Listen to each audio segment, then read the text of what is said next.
You know that feeling when you finally find a space that feels right? For years I created wherever I could, on the kitchen table, on the living room floor, but today is different. I have a place that's mine.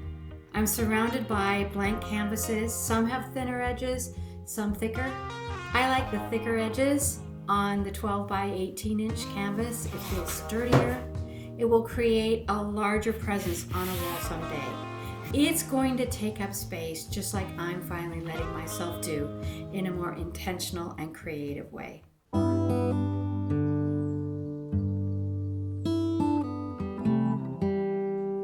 I've known I liked creating things ever since I was young. I think the earliest remembrance I have is of drawing cartoons of the kids in my class, maybe when I was around 7 or 8. I'd doodle funny little characters of them, and it made everyone laugh.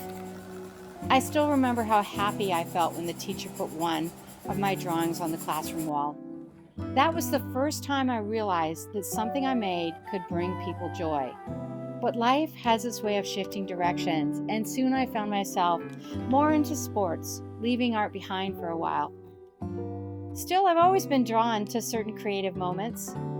Like writing letters by hand, there's something so calming about the pen, the paper, the colors. My mother was a printmaker, and when she started doing her own prints and stamps, I joined her when I visited. I felt like I was tapping back into that creative side, pulling those prints by hand, each one unique. And from there, I knew that painting might be a next step. But like most things, and again, life and work kind of kept me busy, and art got pushed to the background.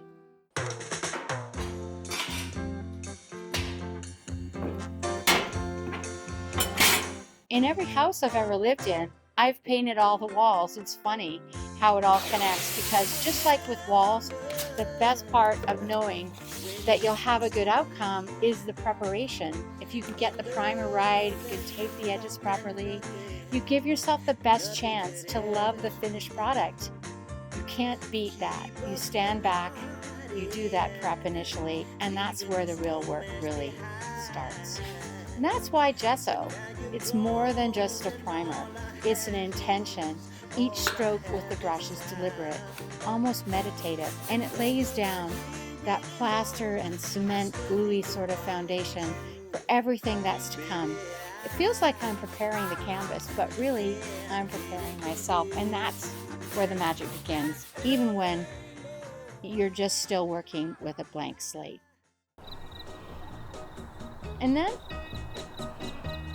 we wait. It's funny how this part teaches me the most.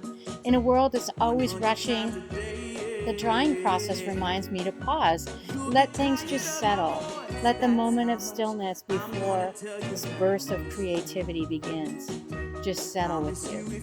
It's a chance to breathe, to reflect, and to allow the foundation to become ready for whatever comes next. And when it's time to add color, it's not just about picking a shade, it's about choosing what feels right for you in that moment. And there's a real calmness to that too. It reminds me this light blue of open skies, fresh starts, and still I mix in a little bit of white, just enough to make it mine, because even when life hands us something that's ready-made, we can always add our own little touch to it. We can always make it just that little bit more our own. For the larger canvas, I want something deeper. I mix the navy with a bit of purple, searching for a shade that has just that little bit more mystery. And once the paint begins to settle, I grab an unexpected tool, a fork. It might seem strange, but the lines it creates are something raw and very real about them. Like the marks we leave behind, the stories hidden beneath the surface.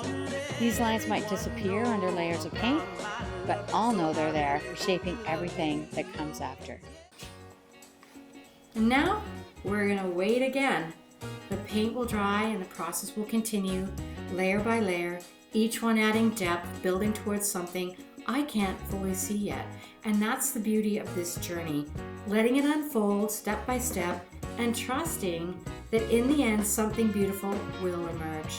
I don't know what these canvases will become, but that's actually the magic. And I might not even be that happy with it in the end, and if so, I will just paint over it. Thank you for joining me in this moment here at Blank Canvas Art Studio, a place to create, to pause, and to start again. So until next time, keep creating.